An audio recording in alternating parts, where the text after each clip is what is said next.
So welcome, Stephanie. We so appreciate your consistent leadership and solidarity. And at Setsi, as always, we begin all things by acknowledging and giving thanks to our Creator. We acknowledge all the original stewards of the various lands we're on.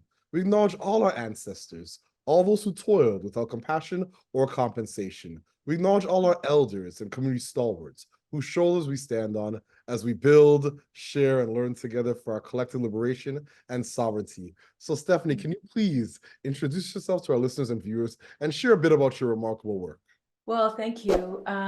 Victor, thank you very much for inviting me here and also for inviting Social Value Canada to be present and part of your speaker series. So I'm Stephanie Robertson. I'm the founding board chair, I suppose, of Social Value Canada, but I've recently shared that position with Keith Taylor at Duca Impact Lab, and I'm now co-chair of the Social Value International Board. But I've been involved in the social value movement for 20 years, and setting up Social Value Canada has been a big part of that. It's a bit of a very near and dear to my heart.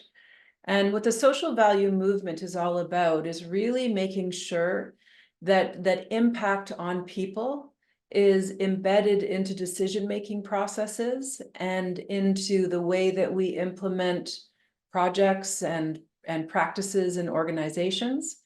And that at the end of all of that, whomever that decision maker was or whoever that organization was who has had impact on people, they are accountable for that impact, both the positive and where it's not so positive.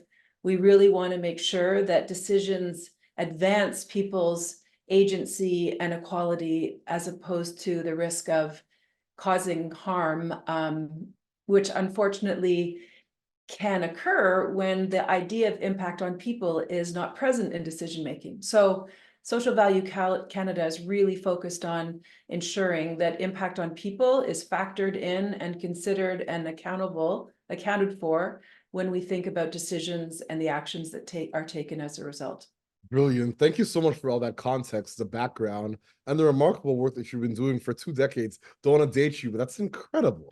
So once again, I give thanks for your leadership, as always. So my next question, what's inspiring you right now in your work? What has you curious? What's lighting your fire? I guess sometimes I feel like there's so much going on that's making me curious that I find it difficult to focus on one particular thing. For me, what I think is fascinating is that there are people coming out of the woodwork all across Canada and around the world, really wanting to make sure that impact is accounted for. You'll notice on my background, it says, changing the way the world accounts for value. And when we're using the word accounts, we're thinking about that in decision-making and implementation and in accountability reporting. But this way of thinking used to be something that was really thought to be a charitable endeavor because charities needed to prove themselves and make themselves seen as valuable.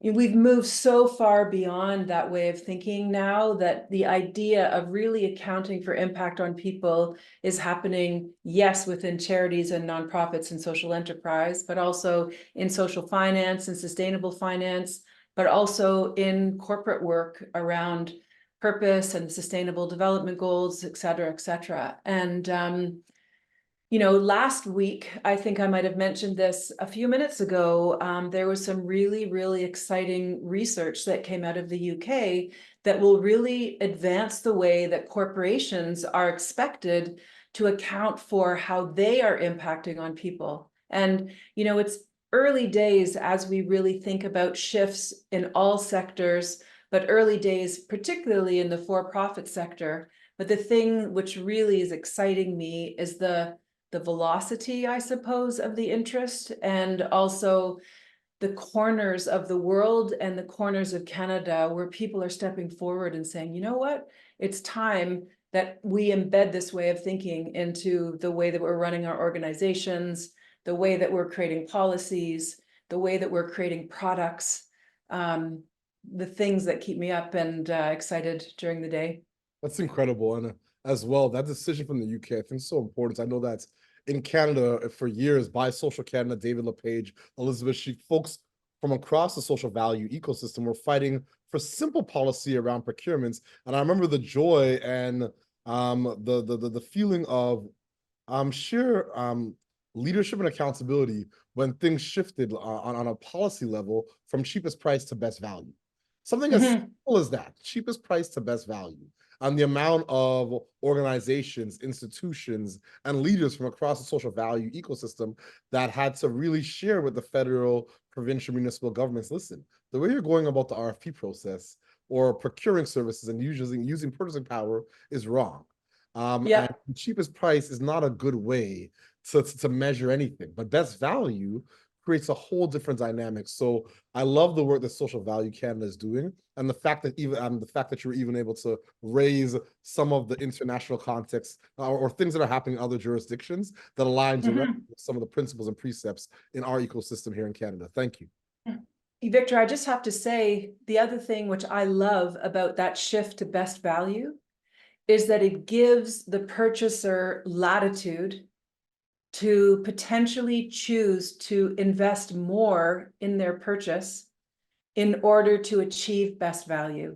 And that is the thing which I think has been missing in Canada so far. It is a consistent awareness that if we're really going to break down the barriers that are facing people in their options to participate, we need to invest in reducing and eradicating those barriers.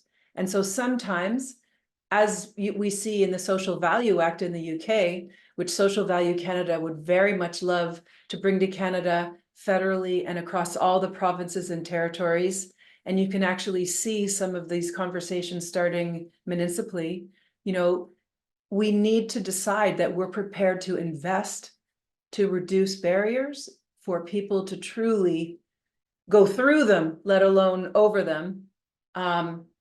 I love the concept of best value specifically for that purpose.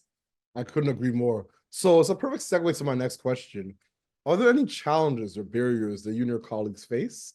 And what are some of the approaches you take to try to overcome these barriers and challenges? It's such a great question. So the social value network in Canada, but the movement is really about building a profession, right? It's a building up profession of people that have skill to embed the idea of impact on people into decision making. And the key actually is not because we're assuming that we understand what people have experienced, but because we're actually going out and working to understand that experience, the people's experience of impact, their priority of their experience, and then embedding that knowledge into a decision-making process. And the movement was really built on the idea of building skill one individual at a time. And that's important and it is useful, but it also seems to be really slow. And so one of the things which colleagues from other countries have really started to advance is we actually need this change to happen organizationally. And yes, you need individual champions, but we need to actually ensure that processes exist across entire organizations to understand impact on people and embed that awareness into all of our decision making, all of our procedures, all of our accounting, whatever it is, whatever the business unit is. Every business unit needs to think about their impact on people all across sectors. And so our challenge actually is right now, not only continuing to build this professional practice one person at a time, because that's essential, but also really turning to opportunities to start changing organizational behavior, organization-wide, because we don't have time. We need to do this well, and we need to do it authentically, but we need to do it faster than we feel like we're doing it at the moment. And so we're really looking for ways and tools and relationships that can help us shift organizations alongside those individuals that we also need to be champions inside those organizations, if that makes any sense. So systems change. Absolutely. Absolutely. Yeah. And systemic transformation is incremental a lot of times. And I feel like a lot of times we need to have this almost like a macro, I guess, patience, because we know systems changes, but also a micro urgency, like at it every single day, day in, day out, you know? So I couldn't agree more. My next question is, do you have a set of key priorities right now in your work? Well, so the organization Social Value Canada, I'm going to speak from that perspective, if that's okay with you. One of our greatest priorities is really looking at how to broaden the voice of the membership as the vision for Social Value Canada advances. So we have our AGM coming up at the end of March. At that AGM, we're actually going to be asking our members to vote on a set of expanded bylaws. And those bylaws actually put in place the techniques, I suppose, or the regulations. I've lost the word that I'm looking for, but to ensure that members participate in the process of putting themselves forward to stand for election to be represented, to represent other members on the board. So that's like a huge priority, which we're really excited about. Our bylaws enabled that before, but it wasn't as direct. And so now it just needs to be very explicit, and we need to advance that member participation in response to the demand that we're seeing.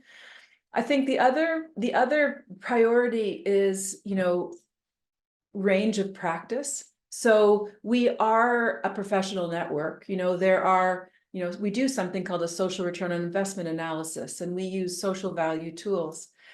And just like accounting, just like finance, just like risk management, just like, any professional discipline, what we want is we need to have a large body of people who are skilled, and a large body of people who are using those skills across a very wide range of industries and circumstances and organizational size, but are still working within a reasonable range of practice, right? So, it's taken accounting hundreds of years to actually come to a place where there is a reasonable range. And social value work, social value professionals, another huge priority for us is, as we represent the value of impact on people, we're doing that as a profession operating within a reasonable range that accounts for, allows for creativity and allows for interpretation, but also is consistent enough that it's credible. And massive priority for social value around the world, and actually why we're encouraging people to get on the practitioner pathway. So you can become a declared level 1, level 2, level 3 practitioner, which actually confers that you have proven that you have skills that fall within a reasonable range of practice. And we want everyone who's interested in participating in this area of work to be recognized for their skills and therefore celebrated along this practice pathway. So those would be our top 2 priorities, I think. No, that's really helpful. Thank you so much. I appreciate that. So my next question, in terms of the future of social value in Canada and obviously international, how do you feel? Are you optimistic? Are you pessimistic? Are you hopeful? I know you're doing work in the UK. You have colleagues as far as South Africa. How do you feel about the future of social value internationally? I'm pretty excited about it. In the last 3 or 4 years, social value as a concept has begun to be integrated into a variety of other concepts. So I don't know if you have had a chance to read already the GSG task force report.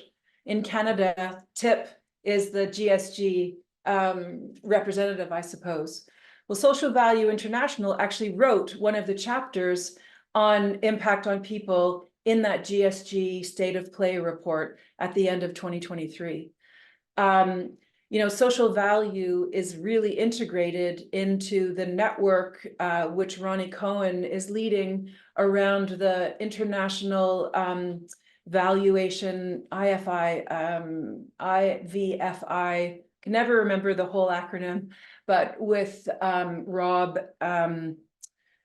anyway, I'm going to remember Rob's name when I wake up in the middle of the night. But anyway, very, very influential organizations are coming together to talk about valuing impact. And 3 or 4 years ago, Social Value International was known, but the methodologies were not as embedded into other methodologies that are now being looked to, G7, OECD, you know, the UNDP and Social Value International collaborated to create the SDG impact standards, which we're actually launching in Canada a couple of months from now. SDG impact standard is for any organization, enterprise, nonprofit, who is trying to think about the way their strategy will impact, contribute to, or perhaps take away from our ability to achieve the Sustainable Development Goals, right? So what I'm really excited about is the whole idea that impact on people and impact on people's well-being is now increasingly recognized as an essential piece of how we think about impact, you know, and the skills and processes that are available to the world through the social value movement internationally and, you know, through Canada as a result. These are increasingly integrated into all of these areas of international work, and I'm really, really excited about that. Incredible. So my next question is my second last question to you. So yeah, thank you. So in terms of your ultimate goal, what does success look like and feel like to you and your colleagues? Well, my ultimate goal for SVC success will be that there's a thriving network of people that exists without me there. And I don't mean that because I want to go anywhere, but I've been so passionately committed to the movement. You know, the goal is to enable others to step forward as leaders and for me to be present when I'm needed, but not necessarily always in front. So for me, huge goal is to have a vibrant network that stands up in its own, that we're generating the revenue that we need to, frankly, offer bursaries to people who want the skills but are not able to necessarily buy those seats in courses. You know, just huge independence of this network is my greatest goal and objective for Canada. I think another really clear goal for us is to have a Canadian Social Value Act. That must happen in order for governments to truly invest in enabling barriers to be removed from people's participation in all walks of life. In 2025, we are hoping, and I shouldn't use stronger verbs, but we will be testing a social value bank in Canada, which is a data set of valuations that represent the value of impact on people's well-being. This is a big priority for Social Value Canada for the last number of years that will be becoming available for test usage in the second half of 2024. Top of mind, I suppose. Stream of consciousness, Victor. I'm sorry, I kind of got caught up in myself there. It's all good. The concept of a social value act is incredible, and I think a lot of work, but something that I'll get behind in a second. And I think a lot of our colleagues and our community of practice would. And the concept of social value bank is remarkable. You mentioned Sir Ronald Cohen earlier, and the work that he's done around impact weighted initiatives. So there's a lot to be done in this area. So once again, I applaud your visionary leadership and pioneering legislation and public policy that I think benefits all of us. So in terms of my last question, do you have any closing thoughts or calls to actions for our listeners and our viewers? Part of what we need to do is to really start sharing information more consistently, network to network. What I do some of the training for Social Value Canada. I teach people how to think about social value skills and do an SROI, et cetera, et cetera. And I'm always completely blown away by the knowledge and skills of the people that come wanting to embed this way of thinking into their practice that already exists. So sometimes they're accountants, sometimes they're evaluators, sometimes, you know, they're playing a role leading an innovation hub for a province. Like, it's quite varied. But what I look at, I'm thinking, okay, how do we cross-pollinate? How do we actually really make sure that the things that you might like to take from me, I'm making available to your sector more effectively? And how can I grab on the things that are happening in your sector and share them across mine more quickly or more consistently than I feel like we're able to at the moment? And so I think for me, my call to action is really around collaboration and shared information and pushing each other's successes forward. And I think through that, we will make a difference. We will have impact and we will make a change. Yeah. That's beautiful. Thank you so much, Stephanie, for all that you do for so many, your candor, your leadership, and your consistent solidarity. It's been a pleasure working with you for the past, I'd say, couple or few years now, and just to see the growth and scale of Social Value Canada and your international work, and all the context that you provide in terms of the work happening in other jurisdictions. I really appreciate you and all that you do. So as always at Setsi, we close the way we began this interview, this conversation, by acknowledging and giving thanks to our creator, acknowledging the original stewards of the various lands we're on. We acknowledge all our ancestors, all those who toiled without compassion or compensation. We acknowledge all our elders and community stalwarts whose shoulders we stand on as we build, share, and learn together for our collective liberation and sovereignty. Thank you so much, Stephanie. I so appreciate you. Thank you very much, Victor.